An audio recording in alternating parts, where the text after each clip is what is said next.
Thanksgiving. What's good, YouTube? Man, it's your boy T, man. And today we got a Michael Jordan video. Here's why Michael Jordan haters are terrified of his 6-0 finals record. We finna get straight into this. I don't know what he gonna say, but we gonna get straight into it. We gonna see what he talking about. My Jordan fans, man. Y'all think the Jordan haters, they terrified of that 6-0? Me personally, I think they might be a little terrified. You feel me? That 6-0 is a little scary because don't nobody got that, you know what I mean? Nobody got that record like he do. But y'all let me know. And if you watching this and you a Jordan hater, do the 6-0 record terrify you, bro? I don't know if you want to get down in these comments because these Jordan fans, I'm trying to tell you, they gonna crucify you. Anything you say that's not good about Jordan, they gonna crucify you. You feel me? So, my Jordan haters, get down in the comments if you know what I mean? If you please. No pressure. But nah, man, let's get straight into this video. If you like these type videos, drop a like, subscribe, turn on post notice. 15K on the road to 16K. Let's get it. Shout out Basketball Universe for the video. Let's get it. They don't want you to bring it up. They claim it's a bad argument. They claim it's a deceiving stat. They say ridiculous things like it had more to do with the quote-unquote weak competition of the 90s than with Jordan's greatness. They know it's the only way to make an argument for their favorite player to be ranked ahead of them. Don't be fooled. Deep down, they know the argument is unbeatable if you simply say that Michael Jordan is 6-0 in the finals. If they want context, if they want logical reasoning behind the 6-0 stat, all you have to do is state the following irrefutable points, and that will shut them down for good. The first thing that they'll surely say is that Robert Horry went 7-0 in the finals, and Bill Russell went 11-12 in the finals. Does that mean they're greater than Michael Jordan? 11-1, right? He said 11-12. It's supposed to be 11-1, right? Unless he went to the finals 23 times. I don't believe so. The premise of that argument drives me crazy. We're talking about two completely different things. If all you're doing is counting rings and nothing else, then sure, I guess he got me there. But that's far from what we're doing. Robert Horry was always just a role player. In some cases, he was coming off the bench for some of those championship years. For sure. He was never the primary or secondary reason why his teams won. It makes no sense to compare the two. In Bill Russell's case, we can make the argument that there were at least 3 years where he wasn't the best player when the Celtics won the title. I would include his rookie season, the 1968 season, and the 1969 season. But we can't say the same for Jordan. He was always the best player for all the titles he won. Who else? Hey, that's a fact, bro. Not just being the best player the years he won the title. He was damn near the best player every year he was in the league. So like, you feel me? It's really levels to it. People saying Bill Russell and Robert Horry, I'm sorry, you have no argument. Because, yeah, bro, like, the years MJ didn't win the finals, he was damn near still the best player in the league, if I'm not mistaken. But let's keep going. Who else in the modern NBA can say the same? Not just that they always were the best player when they won, but for the number of times that he did it. Since the merger, there are 4 players who are in the GOAT conversation that won at least 5 titles. Those players are Kareem Abdul-Jabbar, Magic Johnson, Kobe Bryant, and Tim Duncan. However, none of them can say that they were the best player for each title they won. They all lost the finals MVP to a superior teammate. But what about LeBron James? He won 4 titles and was the best player in each of those seasons. Here's the difference. He lost in the finals as many times as Jordan won it, 6 times. This is the foundation of this whole argument is not just that he won 6 titles. There are players who won more than he did. It's what he did to ensure that he never lost. We're talking about the way he performed. This is where we can say that he is superior to everyone else. Let's start with this fact. There has been no one in the history of the game that's been relied on more by their team to win a title. We can prove this by one simple stat. Hold on, wait a minute, wait a second. He said, hold on, let me hear that one more. I gotta hear what he said again. With this fact, there has been no one in the history of the game that's been relied on more by their team to win a title. Okay. All right. There has been no one that's relied on by their team to win the title. That's not a fact. That's not a fact. That's all I'm gonna say about that. That's not a fact. You could argue, a few people, several people about that. You know what I mean? I don't want to say no names or nothing because y'all gonna get in the comments and start crying. But I'm saying you can argue that for sure. You know what I mean? Because y'all don't. The teams that Bron been on, bro, they literally depended on Bron to take them where they need to go. You know what I mean? If Bron don't go, they don't go. Just like every time he lost in the finals. If Bron not going, the team's not going. You know what I mean? And a lot of those finals losses is like, ugh. It's a bad matchup. Hold on. I'll be all right. So, can we put like level of competition into this? You know what I mean? So let's look. Okay, Bron 2007. They got swept by the Spurs, right? They had no shot. It was just Bron and y'all can y'all name some players on the squad. I want y'all to get down in the comments, name some. I know who was on Bron team. You know, you got like Ilgauskas and Gibson and all them. You feel me? Y'all let me know like if is any 2007 Bron teammate is good enough to help him win. No, okay, no shot. So the Spurs were the favorite in this, right? Okay, 2011. Now Bron's supposed to win this. You know what I mean? 4-2. That's a sale job from D Wade, Bron, and the Heat. They smacked my Thunder. Okay, that's cool. 4-1. They beat the Spurs in 7. Shout out Ray Allen. You know what I mean? Bosh, his rebound back out to Allen. Bang! I know y'all remember that. You feel me? Shout out Ray Allen. Then Spurs came back the next year. Kawhi brought his chair. You know what I mean? Kawhi brought his chair to the finals in 2014. You feel me? And sat on everything.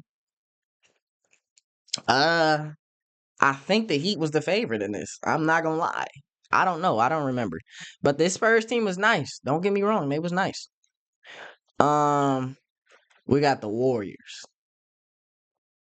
All right. No Kyrie. No Kevin Love in this finals. Warriors win. You feel me?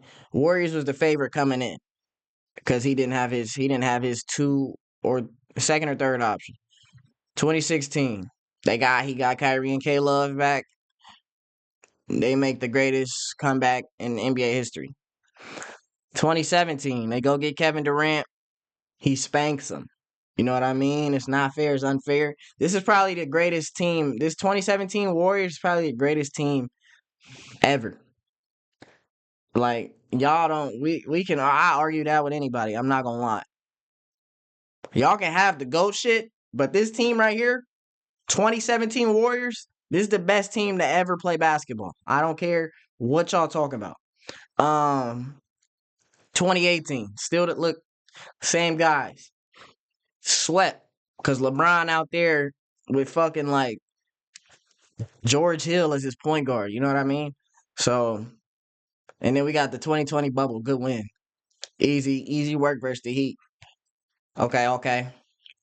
And we go look at Jordan. Let's go look at Jordan. Jordan played the Seahawks. Gary Payton, Sean Kemp. You know what I mean? Decent. Worked them out. How many games he beat them in? 4-2. Okay. He played Utah 2 times. Beat them both times. Portland handled them light work. Phoenix, he was doing Chuck any type of way. And we got the Lakers. Beat them with I say that was a hobbled Lakers team. You know what I mean? They wasn't 100% how they was supposed to be, but they was, yeah, I mean, Magic was playing, so I guess. So now this is my question. We just went through all the finals opponents. This is my question for y'all. Who competition is tougher? Somebody let me know. Is the 1996 Seattle Supersonics, are they beating the Warriors? Are they beating the 2017 or 2018 Warriors in a 7-game series? No fucking sir. Don't even try to play that. Are the Jazz beating them? No. Is Portland beating them? No. Is Phoenix beating them? No. Are the Lakers beating them? Fuck no. All right. Let's go. Spurs. 2014 Spurs. Tim Duncan, Tony Parker, Ginobili, Kawhi Leonard. Is any of these teams that Jordan played beating them?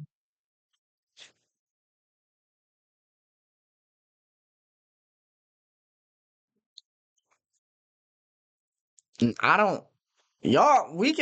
Somebody let me know down in the comments. You feel me? If you can comment without getting in your, if you a Jordan fan and you can get in the comments without getting in your feelings, I might respond back to you. But I'm just saying, I don't think none of these teams is beating the 2014 Spurs either. Other than the 2014 Spurs, all these teams is beatable. You know what I mean?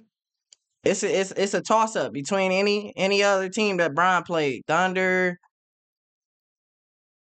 Well, he only played the Thunder and Heat after that. So, and the Mavericks. Y'all could Thunder, Heat, Thunder, Mavericks. Hold on, who else? Thunder, Mavericks, and Heat. Yeah. We could say Jordan played better comp than them. But that Spurs team and the Warriors, no way. And he played the Warriors 4 times. And played who else did he play? He played the Spurs like 3 times. So yeah, I don't know. Y'all let me know how y'all feel on that. You feel me? Y'all let me know. Did Jordan play better comp? Or are we dick sucking? You feel me? I know y'all Jordan fans, y'all gonna be mad, bro, but I don't really give a fuck. Cause I'm not no Jordan dick rider. I'm not no LeBron dick rider either. I'm a nigga that keep it real, bro. If you don't want me to keep it real about your favorite player, get the fuck off the vid, bro. Simple. But let's keep going. We can prove this by one simple stat: usage rate. We're going to be looking at the highest usage rate for a single postseason by a player that won a title. Number 1 is Michael Jordan in the 1993 postseason. Number 2 is Michael Jordan in the 1992 postseason. Number 3 it's Michael Jordan in the 1998 postseason. Number 4 it's Hakeem Olajuwon in the 1995 postseason. And at number 5 it's Michael Jordan in the 1997 postseason. He has 4 appearances in the top 5 alone. I want you to think about how impressive this is. Hakeem having a 35% usage is crazy as a big man. I'm not gonna lie, bro. That mean he was getting that bitch every time down and giving somebody work. We're gonna use LeBron James as an example. There was one time when he was utilized as much as Jordan was in the playoffs, and that was in 2015. We can see right here, it was just under his 1993 postseason. Shout out Westbrook. The question is, how did he perform? He averaged 30.1 points, 11.3 rebounds, and 8.5 assists per game. That's not bad at all. In fact, they're great numbers. Right. But take a look at his shooting percentage. He averaged 41.7% from the field. When he was asked to be utilized as much as Michael was, he turned into an inefficient gunner. He couldn't take on this added workload while also being his normal efficient self. But what about Michael Jordan? In the 1993 playoffs, he had like 2 all NBA defenders guarding him in the finals. I don't know if that percentage was from the finals or the whole playoffs, but I know the finals he had 2 all NBA defenders guarding him like at all times. Facts. I know Jordan had that a couple times. He had Gary Payton. Shit. Was James Worthy an all NBA defender? I don't know. Michael Cooper and them. Was anybody on that Lakers team all NBA defender? I know Gary Payton was, but that's not a good matchup for Gary. He's kind of little. Iguodala and Draymond are not little. he averaged 35.1 points on 47.5% shooting, 6.7 rebounds, and 6 assists per game.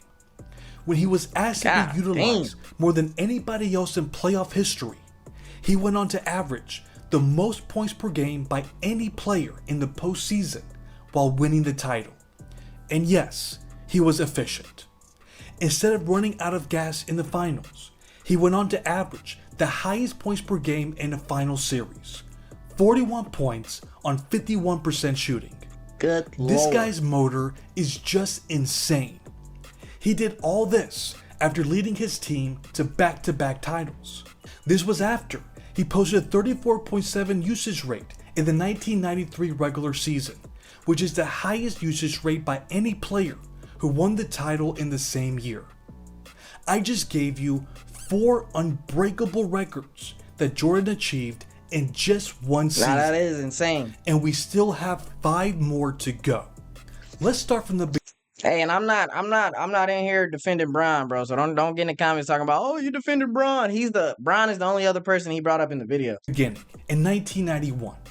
What makes this one special is that he can say that he led his team to a historically dominant postseason. The true greats of the game have been able to accomplish this, and Michael is no exception.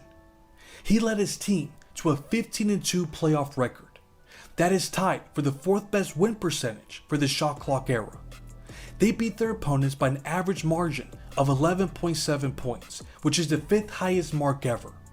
They accomplished this by beating Patrick Ewing and the Knicks, Charles Barkley and the 76ers, Isaiah Thomas and the Pistons, and Magic Johnson and the Lakers. If you think about it, they were 2 desperate 3-point field goals away from going undefeated in the playoffs. Hersey Hawkins and Sam Perkins stood in the way of immortality. Their 2 losses were both by 2 points. It was a real possibility that he could have gone undefeated in the playoffs. How many players in league history can say the same thing? Once he reached the finals, he made history. No, that's low-key insane, though. They only lost 2 games, 1 playoff run, and it was by one basket? Ooh, shit, I didn't know that. From an individual standpoint. If you are someone who watches my videos, you know what stat I'm about to mention. But if you are new to the channel, you're going to be blown away by what I'm about to say. In the 1991 finals, he averaged 11.4 assists per game. That is the highest average by any player not named Magic Johnson. You heard that right. Think about all the legendary point guards that have reached the finals. None of them have surpassed that average in the biggest stage. But you know what Magic Johnson never did? Average over 31 points per game while shooting nearly 56% from the field.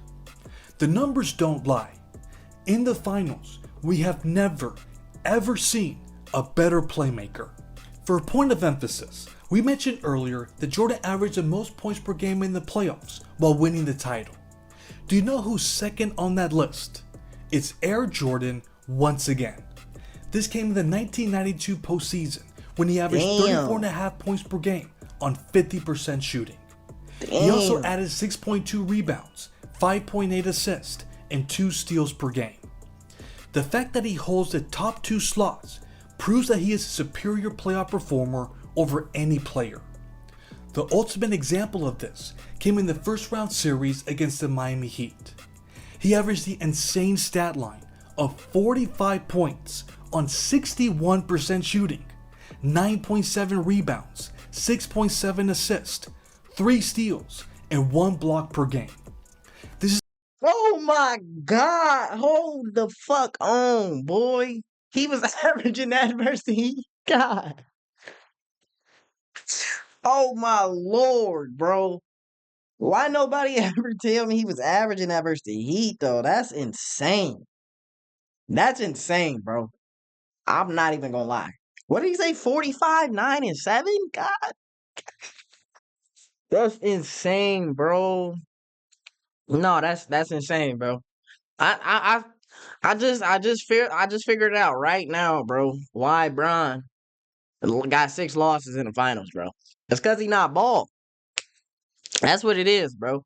We just talked about it in the video yesterday, bro. We know when you go ball, you get plus 15 on all your stats. You know what I mean? You get plus 15 stats in all categories. You know what I mean? You just want it more when you ball. Bron, he wanted to keep the hair and shit. You feel me? That's how you know he didn't want it bad enough. He trying to look good out there. You feel me? He trying to look good on TV and shit. Jordan don't care, nigga. Skin ball, ski ball head, nigga. You know what I mean? He come out there with the angry bird head. You know what I mean? That's real. That's the real reason why Jordan can't be fucked with. You feel me? And earlier, bro, I ain't saying Bron better, bro. I'm just stop y'all ain't gonna play with Bron. You feel me? I'm a 2000s baby. Y'all ain't gonna play with Bron like he's sweet though. This is only the third time you feel me? that a player has averaged over 45 points. It's called a debate. You know what I mean? It's called a debate. It's a GOAT debate. You feel me? It's not an argument. Y'all gotta learn how to debate, man. Y'all too old to not know how to debate. In a playoff series. Now I know what you're thinking. Wasn't this done against the bottom feeder? The Heat were the 8th seed and they won only 38 games. Shouldn't that take something away from 45? Absolutely not. Think about all the legendary players that were in the same situation, where they faced a subpar team in the first round because they were the number 1 seed. All of them could have taken the opportunity to assert their dominance against their opponent, to send a message that they're the best player in the world. In a few cases, they did that. In others, they saw it as an opportunity to save their energy for the next round. Jordan never had that mentality. He was always in kill mode. No matter who was on the floor, he was always going to give it his all. The vast majority don't have that same mentality. The few that did could never match the numbers that Jordan recorded. This is another thing that separates him from everyone else. It's one thing to have the right mindset, and it's another to have the skills to back it up. Michael's one of the few athletes that had both, so he shouldn't be penalized for making history against that team. Let's be real here. If you had the opportunity to make your path to the finals easier, wouldn't you do it? But to have that luxury, you have to play hard in the regular season to gain home court advantage. Right. There are very few players that took the regular season as seriously as he did. That's why the Bulls had the number 1 seed in the Eastern Conference for 5 of their 6 title seasons. But on 2 of those occasions, they made history. In 1996, they won the most games in the regular season and playoffs combined.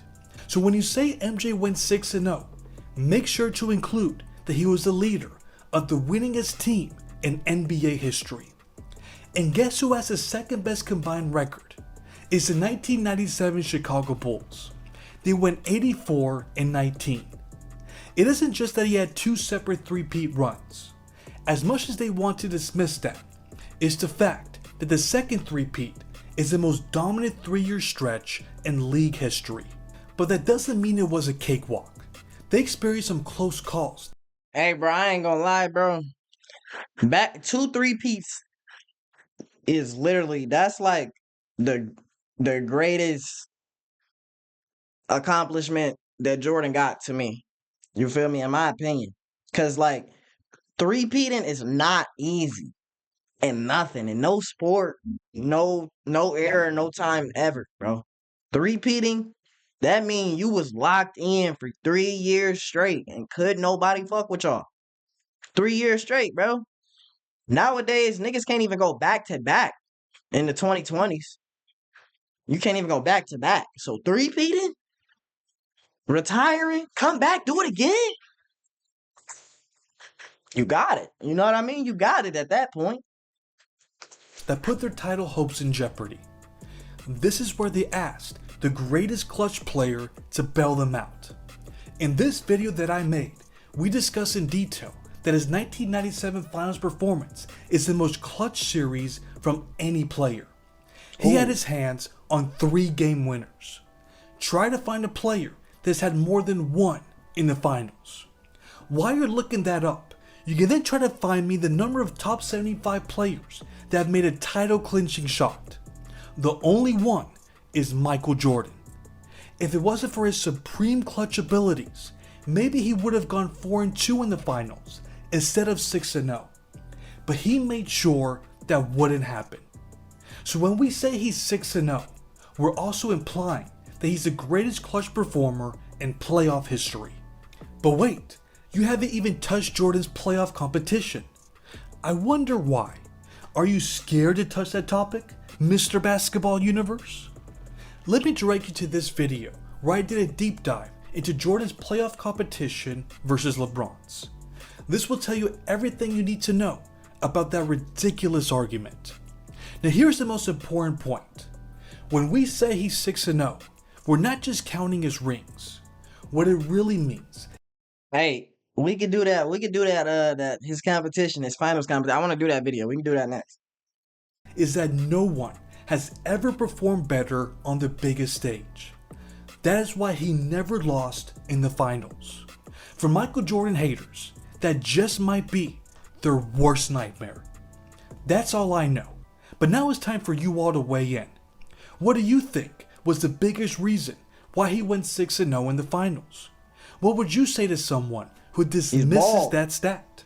Let me know in the comments. Thanks for watching. Hey man, W video. I like this video. I like this video a lot, man. Shout out Basketball Universe. Y'all let me know. Y'all give me y'all thoughts, comments, concerns on the video, man. You feel me? My Jordan fans that made it all the way through. If you a Jordan fan and you made it all the way through, man, I love you, man. Let me know. Hey, comment down 6-0 right now on this vid. If you made it all the way through, you a Jordan fan.